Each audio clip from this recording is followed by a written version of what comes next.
우리가 오늘 민족의 명절 추석입니다. 이제 내일이죠. 근데 연휴입니다. 연휴 그 분주한 가운데서도 주의 은혜를 사모하며 이 자리에 나오신 여러분들, 참으로 복된 명절, 복된 시간들 되시기 바랍니다. 자, 이제 저 인사하겠습니다. 복된 명절 되시기 바랍니다. 우리 서로 인사하겠습니다. 자, 우리가요, 이 명절이 복되기 위해서는요, 중요한 게 있습니다. 믿음 안에서 아름다운 명절을 지내야 합니다. 믿음을 떠나서 하면요, 복된 시간이 될 수는 없습니다. 그래서 우리 성도님들 꼭 믿음 안에서 아름다운 모습으로 귀한 명절 지내시고, 그래서 주님이 주시는 놀라운 복을 풍족하게 누리는 아름다운 시간 되시기를 주의 이름으로 축원합니다. 자, 이제 오늘은요, 추석이긴 하지만은 추석과는 상관없이 우리가 항상 이어지는 말씀을 계속 이어서 이렇게 보려고 합니다. 자, 우리가 지난주의 말씀에 이어서요, 오늘은 스데반 집사님의 그 설교의 모습을 이제 보려고 합니다. 그래서 이제 이게 7장, 이제 원래는 7장 53절까지의 그 스데반 집사님의 설교를 중심으로 이제 말씀을 보려고 하는데, 전체를 보기는 좀 뭐해서 제가 말씀을 16절까지만 봉독을 했습니다. 그런데 이제 오늘 말씀의 중심은 이제 설교 전체를 중심으로 이렇게 보려고 합니다. 자, 그런데 우리는 이제 이 말씀을 보면서 먼저 시작하면서 잠시 한번 생각해 봅니다. 저는 이제 이 말씀을 준비하면서 곰곰이 생각해 봤어요. 만약에 내가 이 스데반 집사님의 이 입장에서 섰다면은 나는 과연 어떤 모습이었을까? 만일 여러분들이 이 스데반 집사님의 모습으로 서 있다면은 여러분은 어떤 모습이었을까요? 과연 스데반 집사님처럼 이런 모습으로 이 자리에 설 수 있었을까? 저는 한번 우리 성도님들에게 한번 묻고 싶습니다. 사실 이제 제가 왜 이 말씀을 드리냐면은, 이 당시에 제가 지금 현재 스데반 집사님이 서 있는 곳이 사내들인 공회라고 말씀을 제가 드렸죠.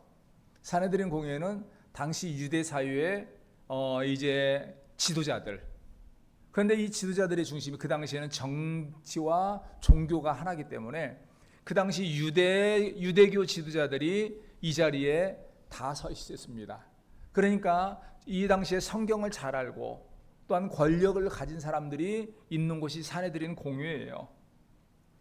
그런데 이것이 단순히 이 공회가 그냥 어떤 인간적인 모임에 끝나는 것이 아니라, 이 사내들인 공회 같은 경우는 엄청난 권세가 있기 때문에 이전에 자기들의 마음이 맞지 않는다고 해서 예수님을 수단 방법 안 가리고 못 박아 죽인 사람들이 이 자리입니다. 이 사례들은 공회예요.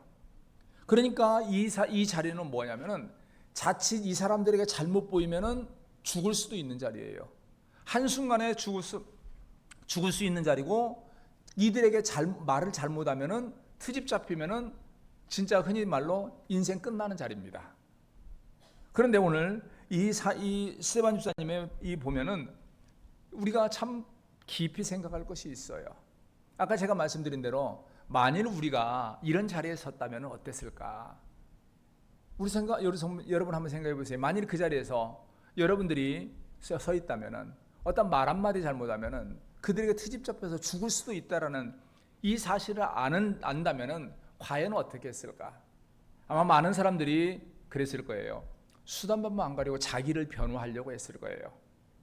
어떻게든지 이 자리를 모면하려고 했을 거예요. 그리고 자기가 문제가 없다는 말을 어떻게든지 하고 싶었을 거예요. 그런데 오늘 여기서 스데반 집사님의 설교를 가만히 보면은요, 그는 이 자리를 모면하려는 생각도 아닙니다. 자기가 얼마나 정당한가를 변호하지도 않습니다. 그는 시종일관 하나님의 말씀을 선포합니다. 시종일관 예수님이 왜 그리스도인가에 대한 것을 성경을 통해서 쭉 말을 하고 있는 것을 우리가 보게 됩니다. 그러면서 왜 예수님이 오실 수밖에 없었는가 하는 사실을 말씀을 하는 것을 우리가 보게 돼요. 그러면서 이제 우리가 여기에서 동시에 또 보게 되는 것이 있습니다. 그는 분명히 직분이 그 당시에 예루살렘 교회, 초대교회의 7 집사 중에 한 명입니다. 그렇다면은 우리가 이제 그 사람의 모습을 우리가 잘 알고 있죠. 우리가 지난번에 말씀을 보았을 때에 이 당시에 이 사도들이 말씀을 주로 전했습니다. 그런데 이 예루살렘 교회가 인원이 많아지면서 자꾸 여러 가지 문제가 생기니까 일곱 집사를 세웠죠. 그 결과 세운 이후에 그 예루살렘 교회가 어떻게 됐습니까? 말씀이 더욱 왕성해지고 사람들이 더 많아졌다고 그랬습니다. 그러니까 이 말의 의미는 뭡니까?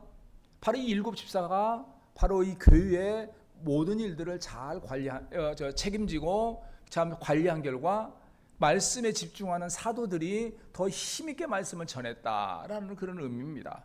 다시 말해서 이 일곱 집사들이 여러 가지 교회의 일을 잘 감당을 했다라는 거예요. 그런데 그 이후에 우리가 지난주부터 보았던 모습이 뭐냐? 그 일곱 집사의 직분을 받은 사람 중에 한 사람이 이 스데반 집사님은 말씀을 전도합니다.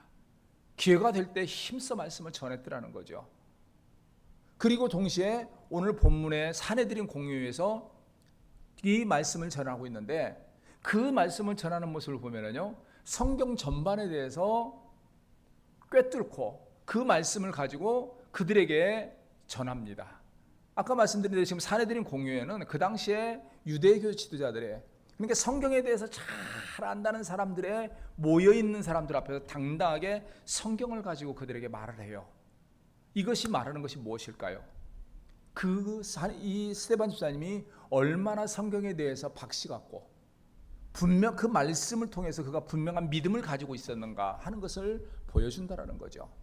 제가 왜 이 말씀을 드리냐면은 오늘날 우리 현대교회에서 이러한 문제들이 많이 나옵니다. 의외로 많은 사람들이 교회는 오랫동안 다녀요. 10년, 20년, 30년 다닙니다. 그래서 나름대로 직분도 받아요. 그런데 문제는 그 직분을 가지고 나름대로 일을 한다고 하는데 자기가 무슨 일을 얼마나 하고 어떤 직분을 받나는데 말을 해보면 성경에 대해서 너무 무식해요. 성경에 대해서 너무 몰라요. 열심히만 하지 내가 왜 예수를 믿고 예수님이 왜 오셨는가에 대한 분명한 신앙의 고백을 하지 못해요. 그러니까 누군가가 말을 하면서 세상 종교나 예수나 다 똑같지 않냐? 그러면은 아무 말 하지 못해요. 당당하게 예수님에 대해서 말을 하지 못하더라는 거죠. 그러면서 하는 말이 말씀 연구는 목사님이나 하는 거고 말씀은 목사님이나 전하는 거지 뭐 우리가 할 필요가 있느냐. 물론 말씀에 대한 연구와 선포는 이 강단에 선 목사의 주 사역인 거 맞습니다. 그러나 성도가 특히 교회의 직분자들은 말씀에 대해서 무시해서는 안 돼요. 알아야 해요. 그리고 내가 믿는 예수님이 어떤 예수님, 내가 왜 예수를 믿어서 구원에 들어가는가에 대한, 그리고 그 예수님이 왜 오실 수밖에 없는 것에 대한 분명한 믿음의 지식이 있어야 해요. 그리고 그걸 고백할 수 있어야 하고 말을 할 수 있어야 해요. 그냥 교회에 나와서 그냥 교회는 몇십 년 다녔고 나름대로의 직분이 일을 많이 한다고 하는데 왜 예수 믿어야 한다면 그냥 교회 다니면 좋아, 예수 믿으면 좋아, 천국 간디야 이로 끝나서는 안 된다라는 거죠. 근데 의외로 거기에 머무는 사람들이 많아요. 그러다 보니까 성경에 대해 무지하다 보니까 성경을 조금만 틀어서 미혹하는 말을 하면은 금방 넘어져 버립니다. 이러다 보니까 오늘날 지금 현재 이 사회에서 신천지다, 하나님의 어머니, 하나님 어머니다, 이런 엉뚱한 소리 하는 사람들 앞에서 그냥 막 넘어져요. 막 우수수 넘어지고 있어요. 그 넘어지는 사람들을 보면은 지금 하나같이 다 기존의 신앙생활 안 하는 사람이 없어요. 열심히 했다는 사람들이 다 넘어져요. 그것을 의미하는 것은 뭐냐? 그만큼 성경에 대해서 무지하게 교회만 다녔던 것이 어느 순간에 넘어졌다라는 거죠. 우리가 믿음 생활할 때 이거 꼭 기억할 필요가 있습니다. 오늘 여기서 스데반 집사님은요, 이 성경에 대해서 분명한 지식을 가지고 당당하게 말을 하고 있어요. 그런데 우리가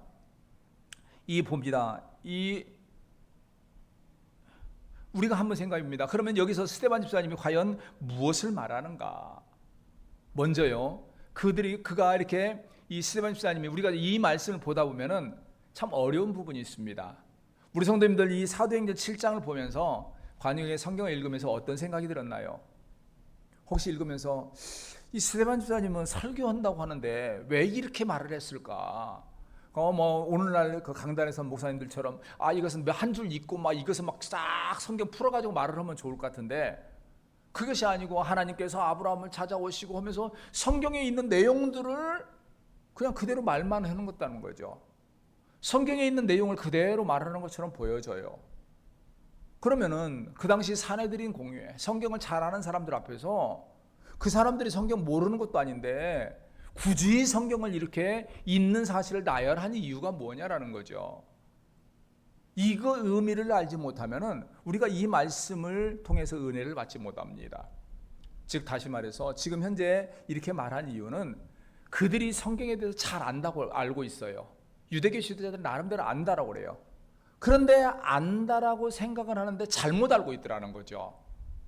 그 결과 나온 것이 오늘 본문의 말 중에 하나가 뭐냐? 13절 14절. 우리가 앞에 지난주에 우리가 봤던 말씀이 6장 13, 14절이에요. 지금 스데반 집사님을 고소한 그 사건 때문에 말을 합니다. 우리 6장 13, 14절 한번 같이 한번 볼까요? 자, 같이 한번 읽습니다. 자, 시작. 거짓 증인들을 세우니 이르되 이 사람이 이 거룩한 곳과 율법을 거슬러 말하기를 마지 아니하는도다. 그의 말에 이 나사렛 예수가 이곳을 헐고 또 모세가 우리에게 전하여 준 규례를 고치겠다 함을 우리가 들었노라 하거늘. 지금 현재요, 이 사람들이 스데반 집사를 고소하는 가장 핵심은 뭔가요? 여기서 말합니다. 여기서 보면은 이 사람이 거룩한 곳과 율법을 거슬러, 여기서 거룩한 곳은요 성전이에요. 예루살렘 성전을 말하는 거죠. 예루살렘 성전이 거룩한 곳인데, 그리고 이 율법, 자기들이 믿는 이 율법을 거슬렀다라는 거예요. 그러면서 이 14절에 고소하는 것이 그의 말에 이 나사렛 예수가 이곳을 헐고 그래요. 그러니까 문제는 예수가 참 메시아냐 아니냐 이게 관심이 없어요. 자기들이 거룩하게 보는 이 성전을 헐고 다시 세운다, 이게 잘못된 거라고 말을 하고 있다는 거예요. 그래서 오늘 여기에서 이 스데반 집사님은 말하는 것은 그들이 거룩하게 보는 이 성전, 율법만 지키면 된다고 말하는 그들의 말, 이것이 왜 잘못된가를 말을 하고 있더라는 거죠. 우리가 이들의 생각이 보면서, 이 당시 유대교 지도자들의 생각을 보면서 우리는 생각해 볼 필요가 있습니다. 우리는 과연 이들과 다르냐는 거예요. 우리가 이렇게 제가 이렇게 말하면 당연히 다르지. 오늘날은 뭐 현대 시대에는 우리가 율법을 믿는 건 아닌데 우리가 당연히 다르지. 과연 다른가요? 미안한 말이지만은 비슷한 신앙 가진 사람들이 오늘날 사회에 의외로 많아요. 비슷한 상황이 뭘까요? 이 당시 유대인들은, 유대교 지도자들은 거룩한 성전에 머물기만 하면은, 그 성전 안에서 제사만 잘 지내면은 자기들이 구원받는다고 생각했어요. 성전 자체가 거룩하니까 그 성전 안에 가 있으면 아무도 자기들을 해치지 못한다고 생각한 거예요. 이러다 보니까 나온 것이 문제가 뭐냐? 이 당시 우리가 이 바벨론의 이스라엘 백성이 멸망할 때에 이 예레미야가 사람들에게 그를 회개하지 않으면은 너희가 이 나라가 망할 것이고 이 성전도 무너질 것이라고 말하니까 사람들이 막 분노해요. 이 거룩한 성전이 어떻게 무너질 수 있냐? 하나님이 계시는 이 성전이 어떻게 무너질 수 있냐? 막 분노합니다. 이러한 생각이 오늘 여기에도, 이 사람들에게도 온 거예요. 그들의 생각에는 이 성전은 절대 무너져도 안 되고 절대 완전히 거룩하고 이 성전에 있기만 하면은 모두가 구원받고 이 성전에서 제사만 잘 지내면은 좋은 곳에 간다고 생각한 거예요. 오늘날 그런 사람이 있습니다. 자기가 큰 교회만 다니면은 믿음이 좋다라는 식으로 생각해요. 성경 2번, 3번 읽으면 자기 믿음이 좋은 걸로 생각을 해요. 교회에서 직분이 집사고 권사고 장로만 되면은 당연히 믿음이 좋아가지고 구원받아 천국 가는 걸로 생각을 하는 사람들이 있더라는 거죠. 제가 언젠가도 우리 성도들 제가 그런 말씀을 드린 적이 있어요. 오늘날 많은 사람들이 제일 자랑스럽게 생각하는 게 뭘까요? 나는 어느 큰 교회의 집사다, 권사다, 장로다. 이걸 가장 자랑스럽게 생각하는 사람들이 의외로 많아요. 과거에도 제가 봅니까? 제가 만난 사람들, 많은 사람들이 그래요. 보면은 어떻게 직분, 보면은 신앙생활 하는 것 같아요. 직분이 있으십니까? 그러면은 예, 목사님 저는요 이렇게 우리나라에서 유명한 어느 교회의 그 권사예요. 저는 날마다 그 교회에요. 이게 저 텔레비에 많이 나오는 그 목사님 설교 듣고 있어요. 그런데 미안한 것은 그 사람이 오늘 우리 명절이잖아요. 명절인데 명절날 집에 와서 피곤하다고 예배 안 드려요. 분명히 집에 와 있는 거 아는데 안 드려요. 이게 모습이에요. 오늘 많은 사람들이 큰 교회 다니고 유명한 목사님 설교 듣고 있고 자기가 성경 몇 번 읽어가지고 성경에 대해서 따박따박한 말만 잘하면 자기 믿음이 좋은 걸로 생각해요. 자기는 그래서 천국 가는 걸로 생각해요. 대신에 교회가 작고 별 볼 일 없는 데서 권사고 집사고 장로고 목사면은 그 사람은 믿음도 없고 별 볼 일 없고 구원 받는 것도 그때 가봐야 아는 식으로 이렇게 생각을 하는 경우가 있다는 거죠. 우리 성도님들 생각해 보세요. 우리의 구원은 큰 교회 다녔다고 받는 거 아닙니다. 여러분이 직분이 집사고 권사고 장로에서 구원받는 거 아닙니다. 진짜 구원은 믿음으로 받는 거지 어느 교회 다녔느냐 어떤 직분 받았느냐 이게 보장하는 거 아무것도 없어요. 오늘 여기서 유대인들은 이런 신앙을 가졌더라는 거죠. 자기들은 예루살렘의 거룩한 성전, 화려한 성전, 그곳에서 제사하고 그곳에서 예배하고 자기들은 그곳의 지도자이기 때문에 당연하게 자기들은 구원받고 당연히 좋은 곳에 간다. 그런 생각을 가지고 있더라는 거죠. 그 결과 그 성전이 무너진다라는 말을 한다는 것 때문에 수단방법 안 가리고 공격을 하고 있고 정죄를 하고 있더라는 거예요. 이들을 향해서 오늘 스데반 집사님은 바로 말합니다. 왜 그들의 신앙이 잘못됐는가? 진짜 구원은 무엇일까? 이것을 말하기 위해서 성경 전반에 대해서 쭉 말을 하고 있어요. 저는 그렇게 한번 봅니다. 그러면 지금 스데반 집사님이 말하는 이 사실이 무엇일까? 우리가 분명히 기억해야 할 사실은 무엇인가? 이 스데반 집사님의 이 설교를 중심으로 몇 가지 봅니다. 첫째로 뭐냐? 우리의 구원은 하나님이 찾아오신 은혜의 결과라는 거예요. 오늘 우리 스데반 집사님의 첫 번째 말씀하는 것을 우리 한번 봅니다. 우리가 7장 1절을 한번 보겠습니다. 1절과 2절 한번 보겠습니다. 1절과 2절 같이 한번 읽습니다. 시작. 대제사장이 이르되 이것이 사실이냐? 스데반이 이르되 여러분 부형들이여 들으소서. 우리 조상 아브라함이 하란에 있기 전 메소포타미아에 있을 때에 영광의 하나님이 그에게 보여. 여기서 말합니다. 대제사장이 먼저 묻습니다. 이것이 사실이냐? 여기서 묻는 이것이 뭔가요? 앞에 아까 우리가 읽었던 대로 바로 그들의 고소하는 내용이에요. 그러니까 이 거룩한 성전을 예수가 무너뜨리고 다시 사흘 만에 다시 짓는다, 이 말들이 사실이냐? 율법을 무너뜨린다고 하는 것이 네가 사실이냐? 이거예요. 그런데 이게 엉뚱하게 스데반 집사님 말하죠. 맞다 틀리다 그 말을 하지 않죠. 뭐라고 합니까? 갑자기 아브라함으로 뚝 가버립니다. 그러니까 이게 무슨 뚱딴지 같은 소리냐? 이런 생각을 합니다. 여기에서 말하는 것이, 그래서 처음에 말하는 것이 뭐냐면은 영광이 하나님이 그에게 보여라고 말해요. 보였다는 것은 갑자기 안 보이던 것이 보였다는 것이 아니라 찾아오셨다, 보여줬다, 이것을 말을 하고 있어요.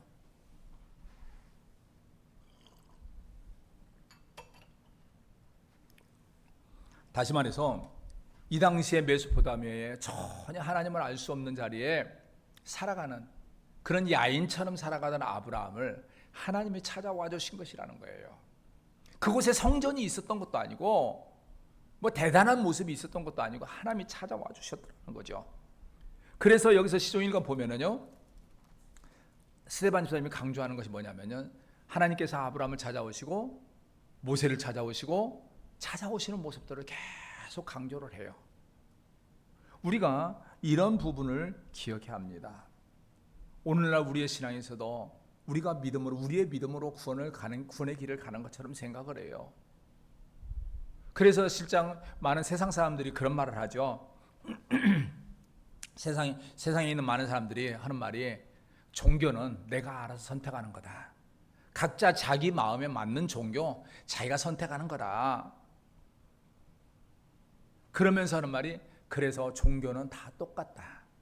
그냥 자기와 맞는 종교, 자기 마음에 그냥 자기가 편하게 느끼는 종교를 자기가 선택해서 그 신을 믿으면 된다. 우리 성도님들 그런 생각을 하신가요?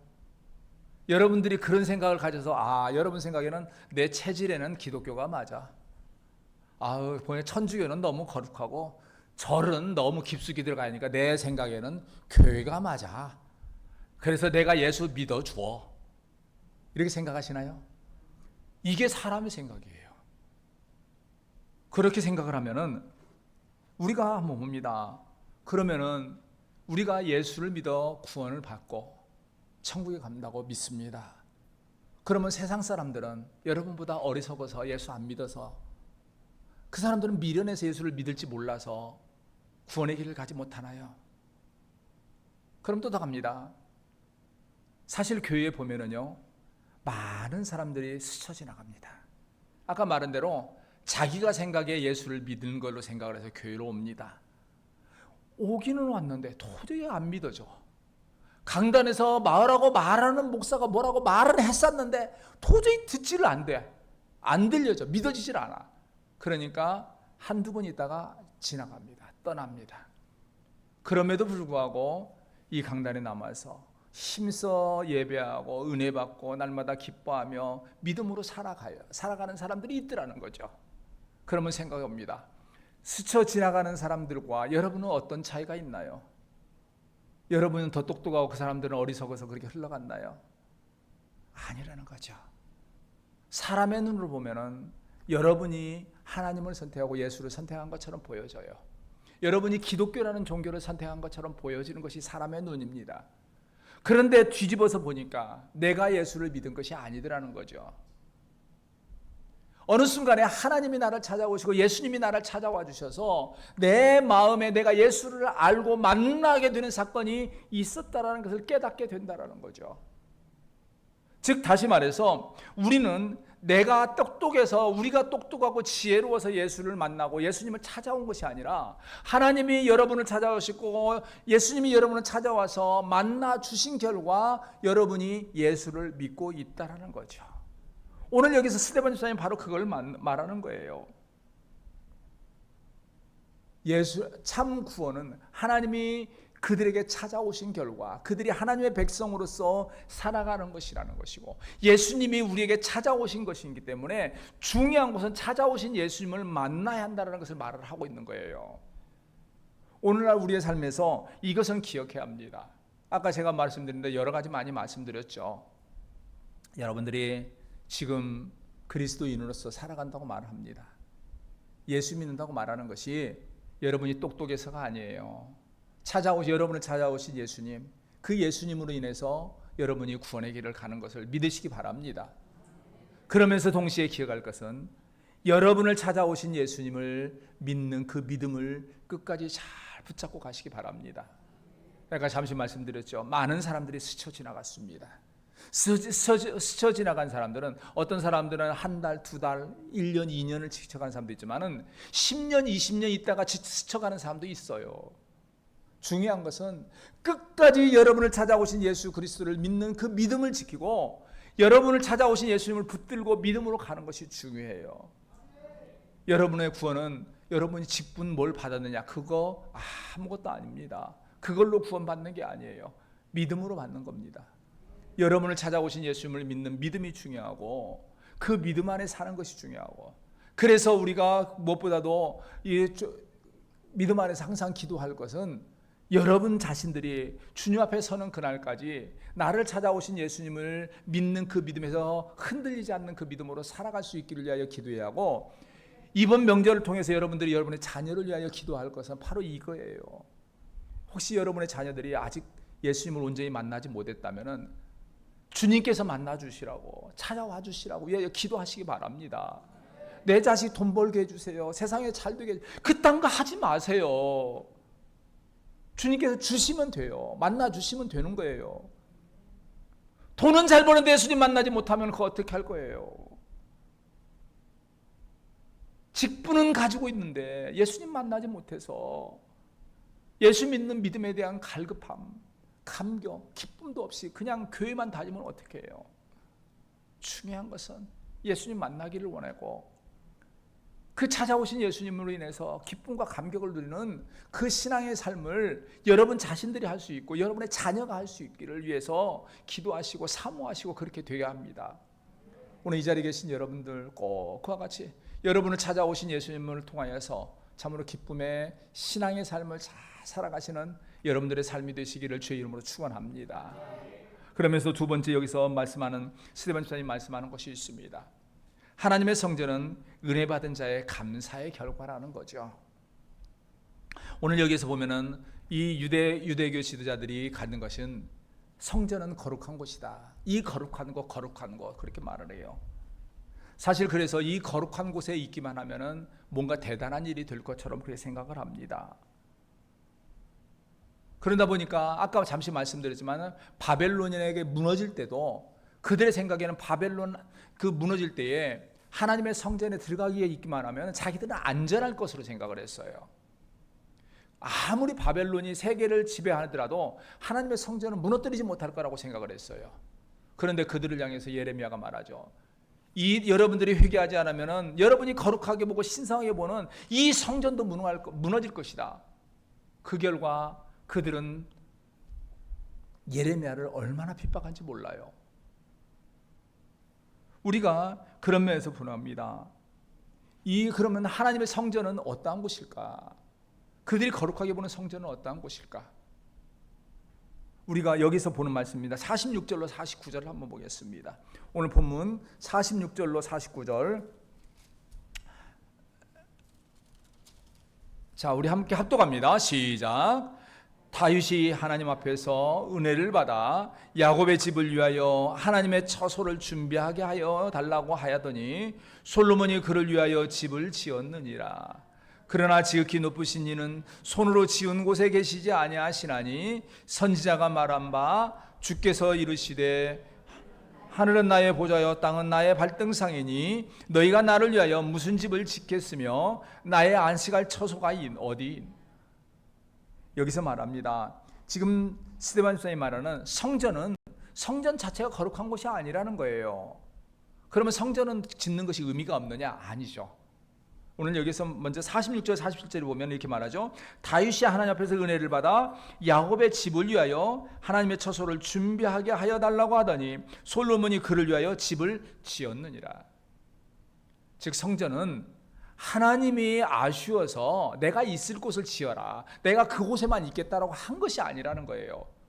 다윗이 하나님의 은혜에 감사하여서 이 성전을 지키를 위해서 그 처소를 준비할 수 있게 해주라고 하나님께 구해서 그가 그의 아들을 통해서 지었다라는 거죠. 즉 은혜에 감사하여서 다윗이 힘써 하나님 앞에 성전을 건축한 거지, 하나님이 그곳에만 있을 곳이 없어서 그곳에만 있으려고 성전 건축하라고 한 것이 아니라는 거예요. 우리가 분명한 것은 우리 하나님은 꼭 성전 안에만 계시는 분은 아니에요. 천지 만물에 다 계세요. 그런데 하나님께서는 말씀하시는 것은 그곳에서 내가 너와 만나주겠다라고 약속했기 때문에 우리에게 있어서 성전이 귀한 것이고 하지 우리의 믿음이 없이 이 성전 자체가 중요한 게 아니라는 거죠. 우리가 이와 같은 의미로 생각할 것이 있습니다. 우리가 좀 더 나가서 우리 성도님들 우리 11조를 왜 드리나요? 제가 우리 성도님들에게 자주 말씀드리니까 우리 성도님들은 분명하게 아실 줄 압니다. 자, 여러분들이 11조를 드리면 그 11조 드리는 것으로 구원받아서 천국에 가나요? 아니면 드리지 않으면 지옥 가나요? 그건 아니에요. 많은 사람들이 잘못하는 것이 있어요. 11조를 안 드리는 사람은 믿음이 없는 사람이고 그 사람은 지옥 간다. 그러면서 막 11조 강요하는 목사들이 있습니다. 그런데 그렇지 않습니다. 11조는 우리의 신앙의 고백이에요. 즉 다시 말해서 나의 모든 삶은 하나님께서 은혜를 주신 결과 내 손에 쥐어져 있는 것이 모든 물질이 하나님의 은혜로 받은 것입니다라는 믿음의 고백이에요. 그리고 그것을 고백하는 과정에서 하나님의 것은 하나님께 돌려드립니다. 이 고백으로 드리는 것이 11조라는 거죠. 그래서 제가 우리 성도님에게 자주 말씀드리죠. 이 믿음의 고백이 없는 분들은 하지 마십시오. 절대 믿음의 고백 없이, 감사의 고백 없이, 하나님이 나에게 모든 걸 주관하심에 대한 믿음의 고백 없이 내가 이것 드리면 하나님 내가 복 받을 거야, 내가 이것 드려야 천국 갈 거야, 이 생각으로 하지 마시라고 말씀을 드리죠. 마찬가지입니다. 우리가 최선을 다해서 이 주의 이 교회를, 주의 몸된 교회를 아름답게 세우고 주님 앞에서 왜 많이 충성하나요? 그걸 해야만이 천국 간다, 이 의미가 아니라는 거죠. 바로 주의 은혜에 감사여서 그 믿음으로 하는 것이고, 믿음의 감사의 고백으로 드리는 것이 헌신이고 11조고 헌금이고 충성이고 열심히 해요. 뒤바뀌었다라는 거예요. 오늘날 많은 사람들이 의인데 이 신앙에서 벗어나는 경우가 있어요. 내가 뭔가를 많이 드려야만이 천국 갈 수 있고, 내가 뭔가를 많은 일을 해야만이 하나님이 나를 기뻐할 것이다. 아닙니다. 11조를 드리든 충성을 하든 내가 받은 은혜에 대한 감사에 의해서 하는 거예요. 그럼 받은 은혜가 무엇인가요? 아까 앞에서 말한 대로 먼저 여러분을 찾아와 주신 예수님, 내가 죄 가운데 죽을 수밖에 없는, 영원히 심판자리에 들어갈 수밖에 없는데도 불구하고 주님께서 나를 찾아와 주셨다는 거죠. 내가 그 믿을 수 있고 그 예수님을 믿음으로 말미암아 내가 영원한 구원에 들어갈 수 있는 그 길이 나에게 주어졌다는 사실을 알다 보니까, 내가 그 믿음의 길을 가고 구원의 길을 간다는 그 자체에 감사하다 보니까, 그러면서 그 과정에서 하나님께서 나를 때를 따라 나에게 놀라운 복을 부어주셨다는 걸 알게 되니까 내 것이 아니라 하나님의 것은 하나님께 돌려드리는 11조를 드리게 되는 것이고, 세상 사람들이 바쁘고 힘들고 피곤한 가운데서 산으로 들으러 놀러 갈 때에 여러분들은 주의 전에 나와서 힘써 예배를 드리고 있어요. 왜냐? 나를 찾아오신 예수님에게 감사, 지난 한 주일간 나에게 모든 걸 책임져서 인도하신 그 하나님의 은혜를 감사, 그래서 주의 날은 주의 하나님께 돌려드리는 그 믿음의 고백으로 이날 이 자리에 나오는 거라는 거죠. 즉 다시 말해서 여러분이 복을 받기 위해서 이 자리에 나온 것이 아니라 받은 복에 대한 감사로 이날에 나오는 것이고, 예물도 드리는 것이고 헌신도 하는 거라는 거죠. 오늘 여기서 이것을 말씀하는 거예요. 유대교 지도자들은 자기들이 거룩한 성전을 지어가지고 거기서 화려하게 제사를 드려야 천국 가고, 또한 율법을 잘 지켜야 천국 가는 걸로 말을 하는데 그건 잘못이다. 이건 감사의 모습이지 이걸 해야만 받는 게 아니다 라는 것을 말을 하는 것이 이 모습이에요. 오늘날 우리의 신앙에서도 이거 꼭 기억해야 합니다. 우리 성도님들, 여러분의 신앙에서 여러분들이 참 믿음으로 주님 앞에 귀한 예물을 드리는데, 이 예물 드리는 것 때문에 구원받는 게 아니에요. 그 믿음 때문에 여러분을 찾아오신 예수님을 만남으로 말미암아 구원에 들어가는 것이라는 것을 분명하게 믿으시고, 그 믿음에 따라서 온전히 살아가시고 그 믿음에 따라 믿음 말씀을 붙들고 살아가는 여러분들이 되시기 바랍니다. 그런 면에서 필요한 것이, 마지막으로 말하는 것이, 성도는 하나님이 주신 말씀에 순종하고 사는 것이 중요하다라는 거예요. 오늘 본문의 51절을 보겠습니다. 51절 이제 51절부터 53절을 같이 한번 읽겠습니다. 시작. 목이 곧고 마음과 귀에 할례를 받지 못한 사람들아, 너희도 너희 조상과 같이 항상 성령을 거스르는도다. 너희 조상들이 선지자들 중에 누구를 박해하지 아니하였느냐? 의인이 오시리라 예고한 자들은 그들이 죽였고, 이제 너희는 그 의인을 잡아준 자요 살인한 자가 되나니, 너희는 천사가 전한 율법을 받고도 지키지 아니하였도다 하니라. 여기서 지금 현재 스데반 집사가 참 배짱 좋아요. 아까 말씀드린 대로 이 자리에서 어떻게 됩니까? 말 잘못하면 죽을 수 있어요. 그런데 이 사람들을 향해서 너희는 의인을 잡아준 자요, 그를 거부했다. 그리고 마지막에 뭐라고 합니까? 천사가 전한 율법을 받고도 지키지 아니하였다. 그러니까 사실 이들은 이러한 말씀은 예수님도 말했죠. 너희도 지키지 못하는 율법을 백성들에게 지어주놓고 그들에게 율법 지키라고 말하는데 너희는 왜 안 지키느냐. 사실 이들의 모습이에요. 이들은 자기들이 율법을 많이 신성하다고 말하고 많이 말하면서도 율법 안 지켰다는 거죠. 우리가 믿음의 사람들이요, 중요한 것은 하나님의 말씀을 왜 지켜야 하나요? 받은 은혜로 인해서 하나님께서 이렇게 살아라 말씀하기 때문에 그 말씀대로 살아가는 것이 중요해요. 그런데 율법 가운데 가장 큰 율법이고 반드시 지켜야 할 율법이 뭘까요? 뭐 오늘날 이렇게 말하면은 우리는 율법 시대를 살지 않으니까 우리는 율법 안 지켜도 돼 이렇게 생각할지 몰라요. 그런데 여기에서 말합니다. 우리에게 있어서 율법이 반드시 지켜야 할 율법이 있겠죠. 오늘 여기에서 그들이 안 지킨 율법은 바로 하는 말이 있습니다. 51절에 보면 목이 곧고 마음과 귀에 할례를 받지 못한 사람들아 너희도 너희 조상과 같이 항상 성령을 거스르는도다 이렇게 말하고 53절에 너희는 천사가 전한 율법을 받고도 지키지 아니하였다. 그럼 그들이 받고도 지켜야 하지 않은 율법이 무엇일까? 우리가 그것을 알려면요 예수님이 하신 말씀을 봐야 합니다. 요한복음 5장 46절 47절을 보십시오. 요한복음 5장 46절 47절입니다.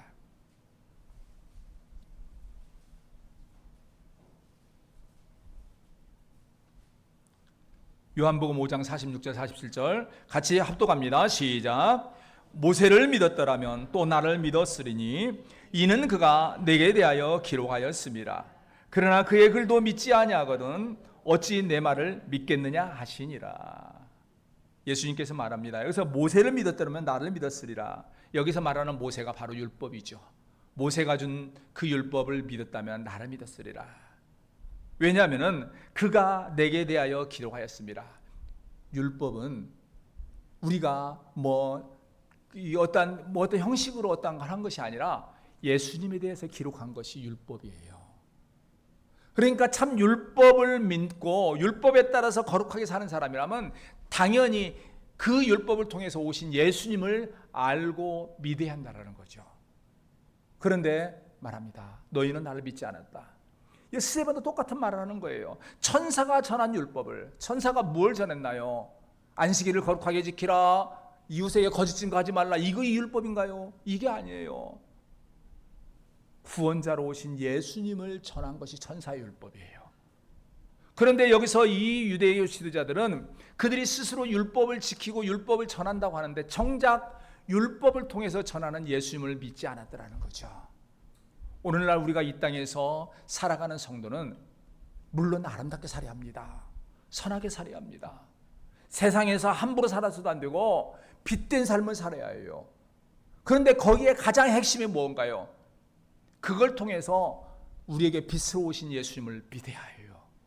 예수님 빠지고 착하게 사는 거 아무 의미 없어요. 그런데 많은 사람들이 예수님에 빠져요. 세상에서 착하게만 살면 되는 줄 알아요. 착하게 살면은 칭찬은 받습니다. 그러나 그것은 온전한 믿음의 삶이 아니에요. 왜냐하면 율법은 예수님을 전하는 겁니다. 따라서 우리 성도들에게 있어서 중요한 것은 말씀을 통해서 믿는 것은 우리에게 찾아오신 예수님을 만나고 그 예수님을 믿는 것이고 그 믿는 믿음을 통해서 거룩하게 살아가는 것이 중요합니다.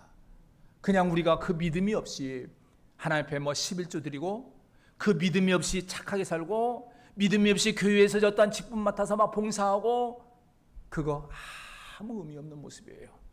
진짜 중요한 것은 여러분을 찾아오신 예수님을 믿는 그 믿음의 은혜 안에서 믿음을 통하여 온전한 헌신과 직분 감당과 충성의 삶이 있어야 합니다. 소망하는 것은 이 자리에 계신 우리 모든 성도님들 모쪼록 우리에게 율법으로 오신 예수님을 꼭 믿으시고 그 믿음에 따라서 온전한 아름다운 믿음의 삶을 살아감으로 하나님께 영광을 돌려드리는 귀한 여러분들의 삶이 되시기를 주의 이름으로 축원합니다. 다 같이 기도하겠습니다. 만군의 여호와 하나님 아버지, 귀하신 은혜를 진실로 감사합니다. 부족하고 연약한 저희들을 구원하기 위하여 이 자리에 율법으로 오신 예수 그리스도를 저희들이 아오니 하나님 아버지, 우리 모든 성도들 온전한 믿음으로 또한 율법으로 오신 예수님을 온전한 영접함으로 말미암아 구원의 길을 잘 달려가는 우리 성도들이 되게 하시고 우리 성도들을 통하여 하나님의 홀로 영광을 받으시는 놀라운 역사가 있게 하여 주시옵소서. 이제 오늘도 우리 성도들 많이 분주한 가운데서도 은혜를 사모하며 이 자리에 나왔사오니 사모하는 우리 성도들의 심령 가운데 은혜의 담배를 풍족하게 하여 주시옵기를 원하옵고 예수 그리스도의 이름으로 기도합니다. 아멘. 찬송 214장 부르면서 함께 예물을 드리겠습니다.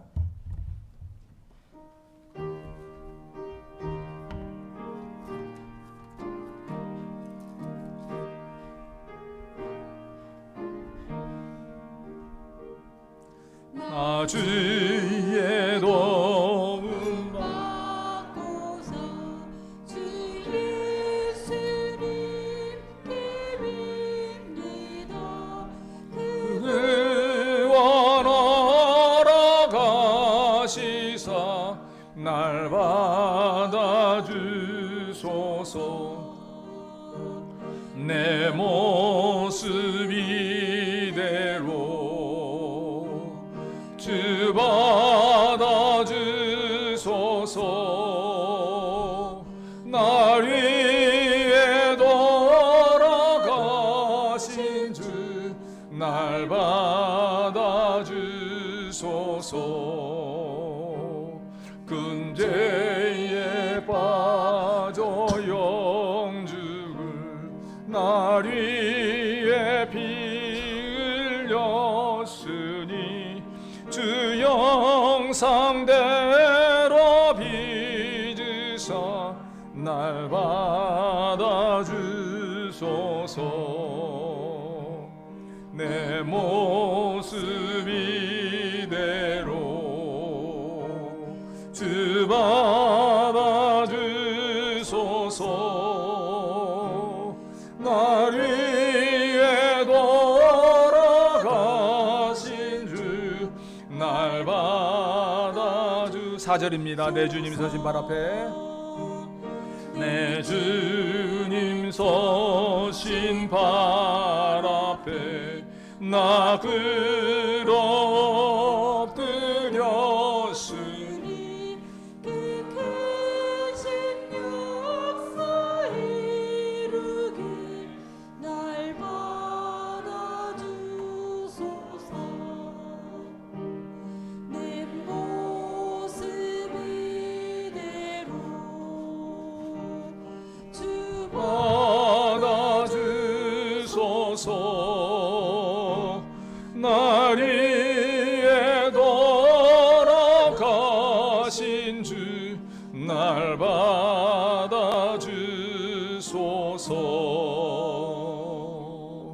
아멘. 하나 앞에 드린 예물을 위하여 함께 기도합니다. 은혜가 많으신 여호와 하나님 아버지, 귀하신 은혜를 진실로 감사합니다. 부족한 저희들을 사랑하여 주시고 민족의 명절을 통하여 이제 모든 가족들이 한자리에 모인 가운데 오늘 거룩하고 복된 날 주임자에 나와서 임세 예배할 수 있도록 우리에게 은총을 더하신 것 진실로 감사합니다. 하나님 아버지, 오늘 우리 귀한 성도들 참으로 주임자에 나와서 힘써 예배하는 가운데 빈손으로 나오지 아니하며 귀한 예물 정성을 다하여 준비하여 나왔사오니 하나님 아버지, 주 앞에 귀한 예물 드리는 우리 성도들의 손길 위에 은혜의 담비를 더하시고 풍족함의 은총을 더하여 주시옵소서. 그리하여 귀한 것 드리는 이 성도들의 손길이 더 놀라운 은혜를 받아 누리기에 부족함이 없게 하시고, 어떠한 경우에도 세상에서 물질로 인하여, 사람으로 인하여, 환경으로 인하여 근심하지 않도록 은총을 더하여 주시옵소서. 하나님 아버지, 간과 없는 것은 우리 성도들 이 예물을 드리며 여러 가지 기도의 제목을 함께 드리는 줄 압니다. 감사의 제목은 더 큰 감사가 되게 하여 주시옵시고, 염려하며 근심하며 소원하는 기도의 제목들은 응답되고 해결되어지는 놀라운 역사가 있도록 은혜를 더하여 주시옵소서. 어떠한 경우에도 세상에서 사람으로 인하여, 환경으로 인하여, 물질로 인하여 근심하지 않게 하시고, 참으로 근심함으로 말미암아 지치고 낙심하는 일이 있지 않도록 은혜를 더하여 주시옵소서.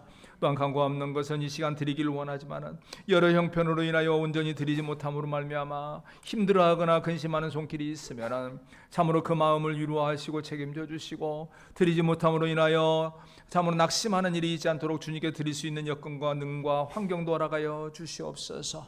그리하여 드리는 손길, 드리지 못한 손길 모두가 주님 앞에 동일한 은총을 받아 누리게 하여 주시옵소서. 또한 간과 없는 것은 오늘 이 귀한 예배를 위하여 참으로 이름 없이 빛 없이 수고한 많은 손길들이 있습니다.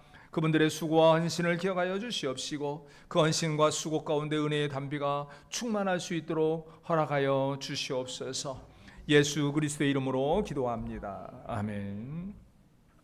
이제는 우리 주 예수 그리스도의 은혜와 아버지 하나님의 크신 사랑과 성령님의 감동 감화 교통하심의 그 은혜가 오늘 이 자리에 나와서 힘써 예배하며 영광 돌리는 우리 모든 예사랑교회 성도들 머릿머리 위에와 그 가정과 사업터 위에, 또한 오늘도 주의 이름으로 제단을 쌓는 전국에 있는 모든 교회와 세계 선교 현장 위에 이제로부터 영원토록 함께 있을지어다. 아멘.